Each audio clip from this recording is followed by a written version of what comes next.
Hello everyone, welcome to my channel. तो देखो हम लोग 12th का फिजिकल केमिस्ट्री पढ़ रहे थे।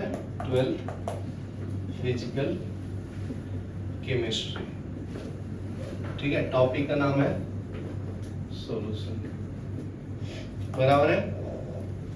तो देखो अभी हम लोग कल ऑस्मोसिस एंड रिवर्स ऑस्मोसिस पढ़े थे, तो आज पढ़ेंगे हम लोग कोलिगेटिव प्रॉपर्टीज ऑफ इलेक्ट्रोलाइट्स। तो नेक्स्ट लिखो, कोलिगेटिव प्रॉपर्टीज ऑफ इलेक्ट्रोलाइट्स, ठीक है। तो इसमें देखो पॉइंट्स क्या है। Solution of non electrolyte in water exhibit colligative properties, ठीक है। तो इसके पहले जो सॉल्वेंट में हम लोग मिक्स कर रहे थे, सॉल्वेंट में वो था आपका नॉन इलेक्ट्रोलाइट। नॉन इलेक्ट्रोलाइट्स मतलब क्या होता है, जो डिसोसिएट नहीं होता है कैटायन और अनायन में, ठीक है। Do not dissociate into cation and अनायन, ठीक है। तो पॉइंट लिखो, solution of non electrolyte in water exhibit colligative properties. Solution of non electrolytes in water exhibit colligative property, colligative properties, ठीक है। तो कोलिगेटिव प्रॉपर्टीज पता है ना, 4 कोलिगेटिव प्रॉपर्टीज है। क्या होता है, लोअरिंग ऑफ वेपर प्रेशर, ये सब तो पॉइंट पता होगा ना। लोअरिंग ऑफ वेपर प्रेशर, दूसरा है एलिवेशन ऑफ बॉइलिंग पॉइंट, तीसरा है डिप्रेशन इन फ्रीजिंग पॉइंट, चौथा क्या है, ऑस्मोटिक प्रेशर। तो शॉर्ट फॉर्म में देखो मैं लिख दिया हूं तक। लोअरिंग वेपर प्रेशर था फर्स्ट कोलिगेटिव प्रॉपर्टी, दूसरा था एलिवेशन ऑफ बॉइलिंग पॉइंट, तीसरा था depression of freezing point, next था ऑस्मोटिक प्रेशर। तो इसके बारे में पढ़ देते हैं लोग ना। तो अभी इलेक्ट्रोलाइट का हम लोग को कोलिगेटिव प्रॉपर्टीज पढ़ना है, ठीक है। तो this solution also give for dissociate substance molar mass expected, तो इसकी जरूरत नहीं है। तो नॉन इलेक्ट्रोलाइट में क्या होता है, डिसोसिएशन नहीं होता, वो कैटायन और अनायन में, ठीक है। और जब डिसोसिएशन होगा कैटायन अनायन में, तो उसके फैक्टर को भी हम लोग कंसीडर करते हैं, ठीक है। तो ये लिखो, study of colligative properties. Next point, the study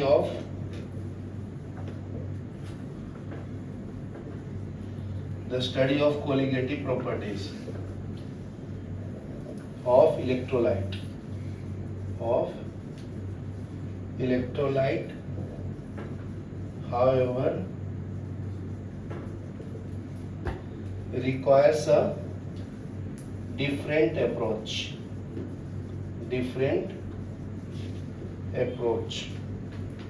than used for colligative properties, ठीक है। तो इसका डिफरेंट अप्रोच होता है as compared to non electrolyte, ठीक है ना, क्योंकि ये डिसोसिएट होता है कैटायन और अनायन में। तो इसका ऑब्जर्वेशन देखो, फर्स्ट क्या है इसका, first point,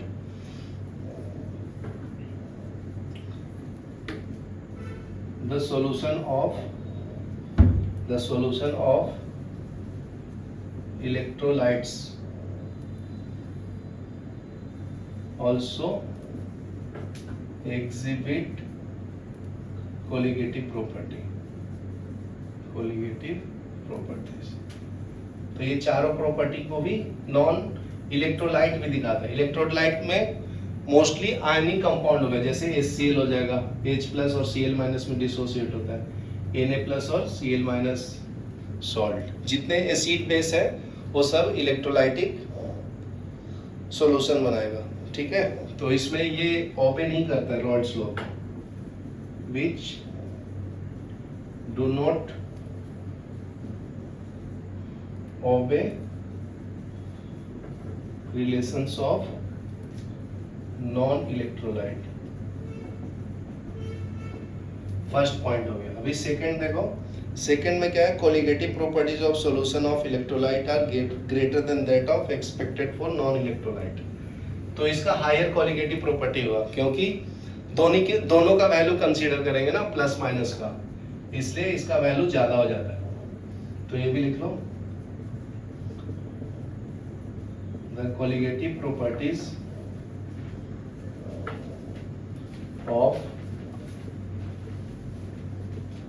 of solutions of electrolytes are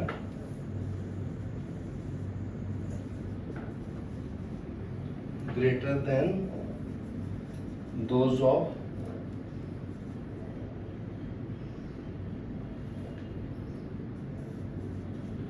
to be expected for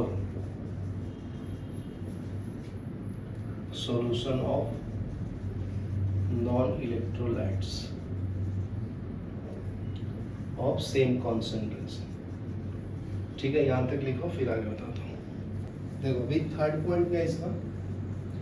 third point में बोलता है molar mass of electrolyte in aqueous solution determined by colligative properties.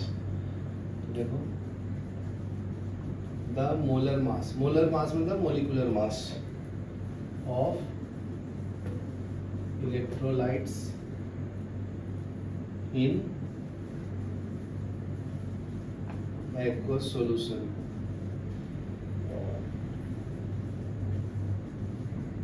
determined by colligative properties। वही फॉर्मूला यूज करके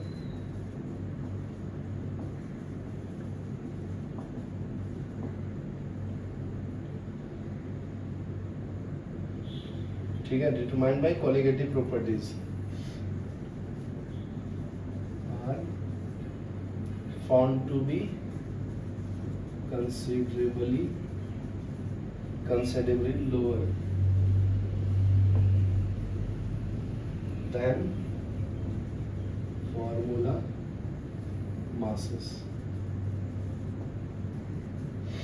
ठीक है, तो why the colligative properties of electrolytes are greater than those of non-electrolyte, तो इसके बारे में एक्सप्लेन कर देता हूँ। तो अगर क्वेश्चन पूछेगा, क्या पूछेगा कि अगर पूछा आपसे कि कोलिगेटिव प्रॉपर्टी क्यों होता है इलेक्ट्रोलाइट का ज्यादा, क्योंकि इसमें आयंस की मात्रा बढ़ जाता है ना, मोल्स बढ़ जाता है। दक्ष ध्यान देकर, इलेक्ट्रोलाइट में क्या होता है, जैसे HCl है, डिसोसिएट होगा तो H प्लस और Cl माइनस मिलेगा ना, 2 मोल्स एक्स्ट्रा बढ़ जाता है ना, इसके लिए इसका कोलिगेटिव प्रॉपर्टी हायर होता है। तो इसका क्वेश्चन दिया हुआ है, उसका आंसर बताना, why colligative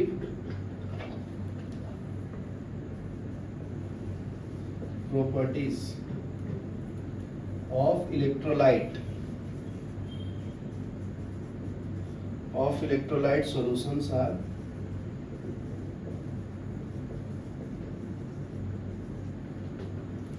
greater than those for non-electrolyte।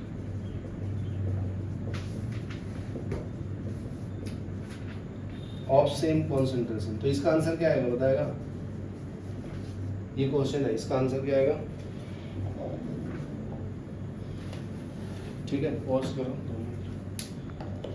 ठीक है, तो इसका आंसर बता देता हूँ कि कोलिगेटिव प्रॉपर्टी ज्यादा क्यों होता है इलेक्ट्रोलाइट का।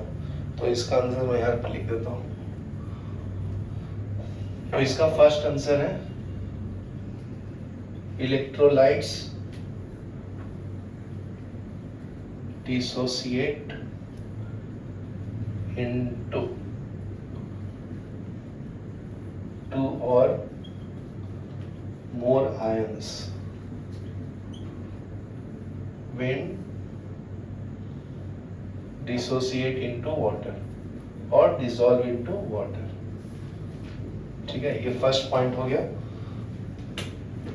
ठीक है, और अगर डिसोसिएट नहीं होगा नॉन इलेक्ट्रोलाइट तो उसका कोलिगेटिव प्रॉपर्टी कम होता है, whereas non electrolyte do not dissociate. तो ये फर्स्ट में ही रखो। सेकंड में देखो, 1 formula unit of electrolyte dissolve in water produce 2 और मोर आयंस। तो अगर 1 मोल होगा, जैसे HCl है, तो अगर वाटर में डालूंगा तो ये डिसोसिएट होगा तो H प्लस और Cl माइनस मिलेगा। जैसे 1 मोल लिया तो 1 मोल ये 1 मोल ये, तो 2 मोल्स हो गया ना 1 मोल से, तो इसका वैल्यू ज्यादा आएगा ना, तो ये भी ऐड कर लो इसको। 1 formula unit of electrolyte dissolved in water produce 2 or more ions। ठीक है, considering consequently number of particle in solution increases। तो अगर इलेक्ट्रोलाइट डिसोसिएट होता है तो नंबर ऑफ पार्टिकल्स बढ़ जाता है या नंबर ऑफ मोल्स बढ़ जाता है। Consequently, number of particles in solution increases। ठीक है, यहाँ तक लिखो, फिर आगे बताता हूँ। ठीक है, तो इसमें नेक्स्ट पॉइंट देखो क्या है। तो colligative properties of electrolyte solutions are thus higher than that of non electrolyte. समझ गया ना, क्योंकि नंबर ऑफ पार्टिकल्स क्या हो जाते हैं, बढ़ जाते हैं। तो इसका कंक्लूजन लिख लो, आंसर लिखने के बाद कंक्लूजन लिखते हैं ना, तो थर्ड पॉइंट में कंक्लूजन लिख लो।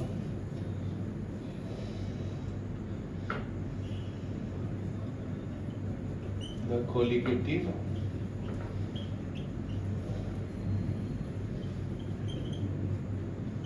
Properties of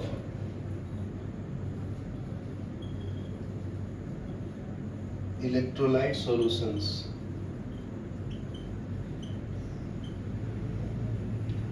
are thus higher than non-electrolyte solution।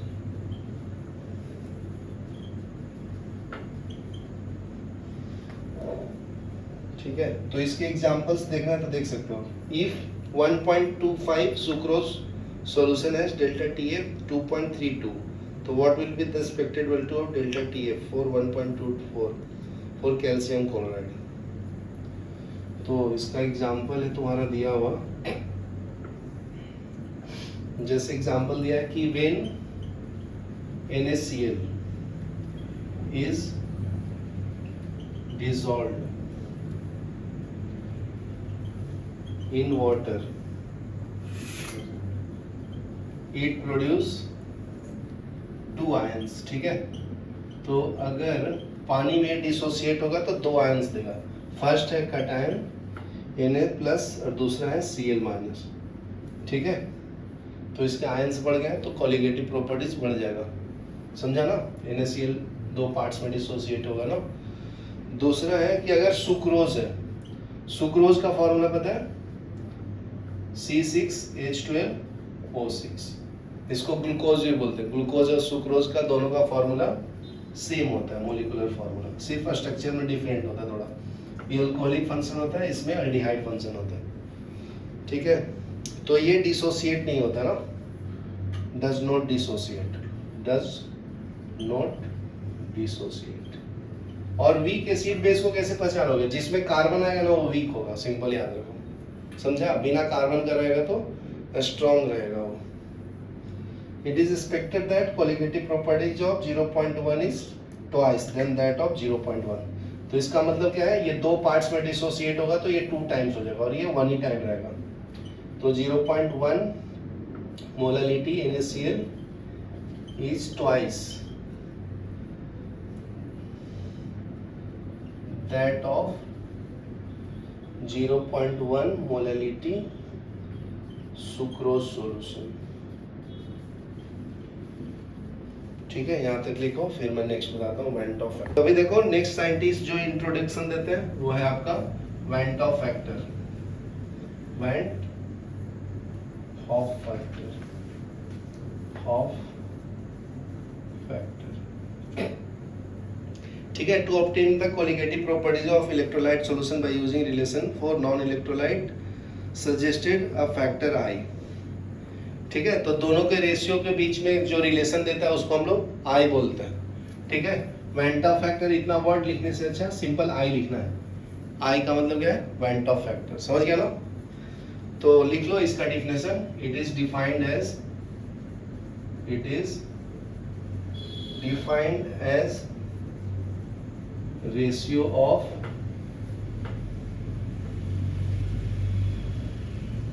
colligative properties of a solution of electrolyte to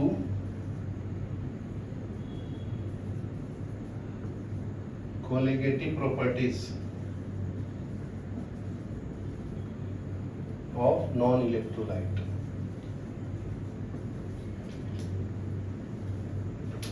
Non-electrolyte solution of same concentration, ठीक है। तो इसको फॉर्मूला फॉर्म में कैसे लिखेंगे, I इक्वल टू ऊपर में आएगा colligative property of electrolyte solution divided by colligative property of non-electrolyte solution of same concentration, ठीक है। तो इसको I से रिप्रेजेंट करता है, तो क्या मिलेगा, I equal to delta TF by delta TF naught, समझा। तो देखो ध्यान से देखो, बात नहीं करो। ऊपर वाला इलेक्ट्रोलाइट है, मतलब डेल्टा TF किसका निकाला, इलेक्ट्रोलाइट का। नीचे किसका है, delta TF note of non electrolyte. Non electrolyte मतलब जो डिसोसिएट नहीं होगा, समझ गया ना, क्लियर है ना, इलेक्ट्रोलाइट नॉन इलेक्ट्रोलाइट। तो ये सबका रेशियो होता है delta TB divided by delta TB naught is equal to, तो ये चारों कोलिगेटिव प्रॉपर्टीज है ना आपका, पाई बाय पाई नोट। तो देखो मैं बताता हूँ यहाँ पे, ये कोलिगेटिव प्रॉपर्टीज क्या है, फ्रीजिंग पॉइंट का। ये कोलिगेटिव प्रॉपर्टीज है बॉइलिंग पॉइंट का। कोलिगेटिव प्रॉपर्टी है लोअरिंग ऑफ वेपर प्रेशर, ये ऑस्मोटिक प्रेशर। तो ये रिलेशन है, ये दोनों का रेशियो लेगा तो आई मिलेगा। आई बोले तो वेंटा फैक्टर, समझा ना भाई। यहाँ तक लिख लो, फिर आगे बता दो, ठीक है। तो where quantities without description refer to electrolyte. Next point देखो, वेंट ऑफ फैक्टर को दूसरे तरीके से कैसे डिफाइन कर सकते हैं। दूसरा देखो, van't of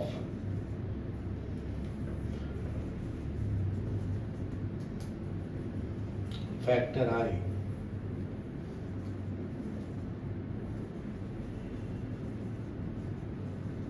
also defined as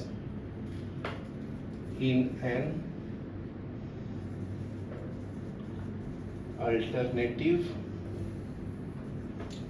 but exactly in equivalent manner as, तो I इक्वल टू क्या मिलेगा, actual moles of particle in solution after dissociation. Actual moles of particle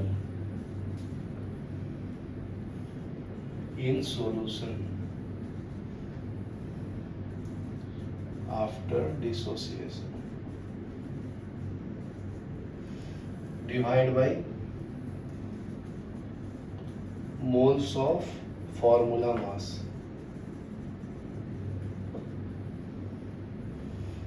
dissolved in solution,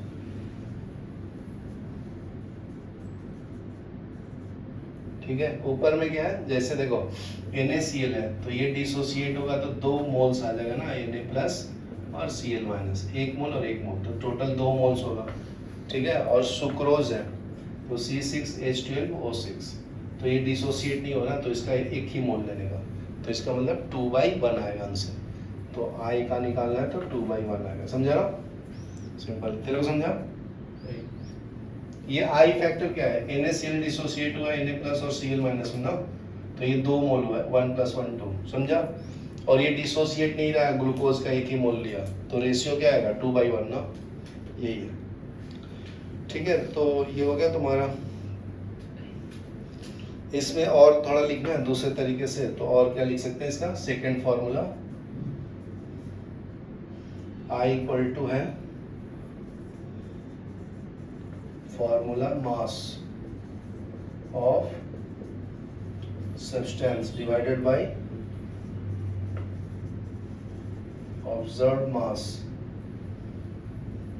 of substance.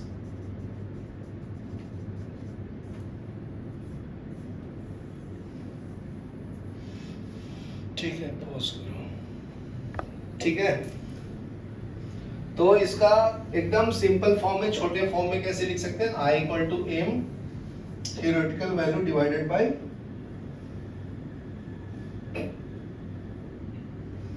m theoretical divided by m observed. तो ये तुम्हारा relation है बंटो factor का, ठीक है ना? तो मैं एक्सप्लेन कर देता हूँ एग्जांपल के थ्रू। देखो 10 I is equal to 1 for non electrolyte, तो इससे क्या कंक्लूजन निकलता है? I जो है वेंटो फैक्टर वो 1 होगा, किसके लिए? नॉन इलेक्ट्रोलाइट के लिए, ठीक है? और अगर इलेक्ट्रोलाइट सॉल्यूशन है जैसे KNO3 है, तो इसके लिए इलेक्ट्रोलाइट का वैल्यू क्या होगा? 2 होगा। इसके लिए लिख लो I इक्वल टू 2 होगा। क्यों? क्योंकि KNO3 जो है वो डिसोसिएट होगा तो K प्लस और NO3 माइनस मिलेगा ना। थर्ड देखो, और NaCl का भी 2 होगा, ये डिसोसिएट होगा तो Na प्लस और Cl माइनस, तो 1 + 1 I इक्वल टू कितना आएगा? 2, ठीक है? उसी तरह से देखो सोडियम सल्फेट, तो ये डिसोसिएट होगा तो 2Na प्लस SO4 2 माइनस, तो ये 2 मोल और इसका 1 मोल, तो 2 + 1 कितना हो जाएगा? I factor 3। समझा ना कैसे निकालते हैं? बहुत सिंपल है। उसी तरह से एक और एग्जांपल लिख लो कैल्शियम क्लोराइड का, ये डिसोसिएट होगा तो Ca2 प्लस 2Cl माइनस, तो 1 + 2 कितना आ जाएगा? 3 आ जाएगा वेंटो फैक्टर। चलो यहाँ तक लिख लो, फिर आगे बताता हूँ। तो इसमें नोट करना है, ये जो इलेक्ट्रोलाइट है तो 2 टाइप्स का होता है ना, स्ट्रॉन्ग कॉन्सेंट्रेटेड और डाइल्यूट। तो स्ट्रॉन्ग के लिए देखो, in reality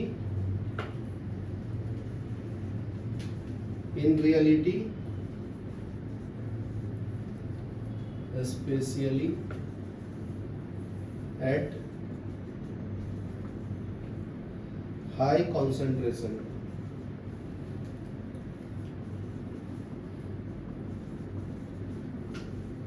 colligative properties of strong electrolytes and their I value are usually smaller than expected।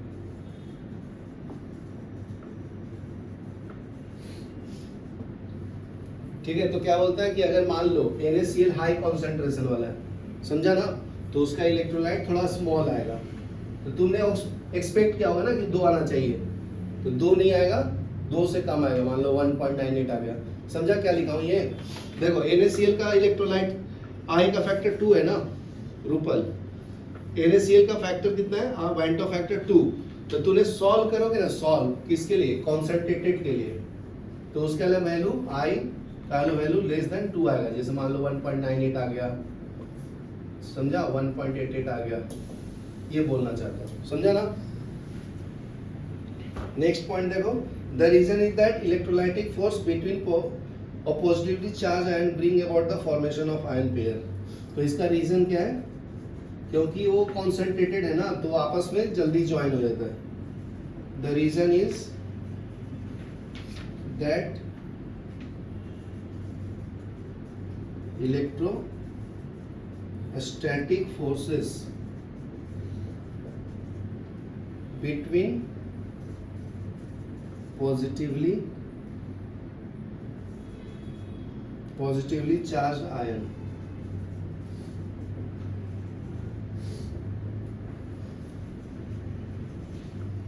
bring about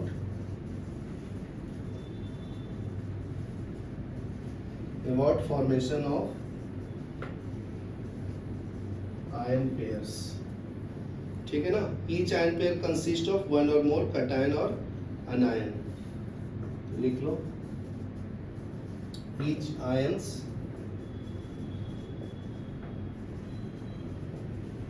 consist of one or more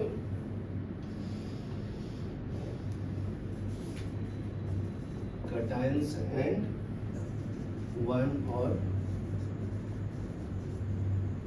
more anion held together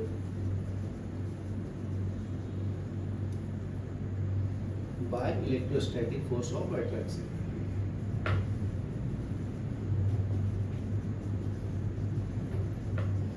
ये नीचे दिखता है क्या? ठीक है ना. ये क्यों बोल रहे हैं कि देखो Na प्लस है और Cl माइनस है, तो ये पॉजिटिव चार्ज है और ये नेगेटिव चार्ज है ना. ध्यान से देखो ऊपर. तो अभी ये मैं फिजिक्स में पढ़ाऊंगा, कूलम्स लॉ बोलते हैं. दो चार्ज के बीच में अगर डिस्टेंस r है तो उनके बीच में फोर्स लगता है F इक्वल टू, क्या नाम है उसका, रिश्ता. ये पता होगा ना, पढ़ाया होना तो नहीं. दो चार्ज रहेगा तो उनके बीच में फोर्स ऑफ अट्रैक्शन रहेगा प्लस माइनस के बीच में. Q1 Q2 है. हाँ बराबर. तो Q1 plus into Q2 divided by R square होता है. समझा. ये किसने दिया था? कूलम्स ने. इसको बोलते हैं कूलम्स लॉ. समझा. तो ये बहुत सिंपल है. तो इसलिए उसका इलेक्ट्रोलाइटिक का वैल्यू क्या हो जाता है? कम हो जाता है. ये 2 से कम इसलिए होता है क्योंकि ये पानी में डालने के बाद भी उसमें प्लस माइनस चार्ज है ना, तो पास पास में ही आएंगे. समझा ना. इसलिए तो ये लिख लो, ये रीजन था. पॉज करो.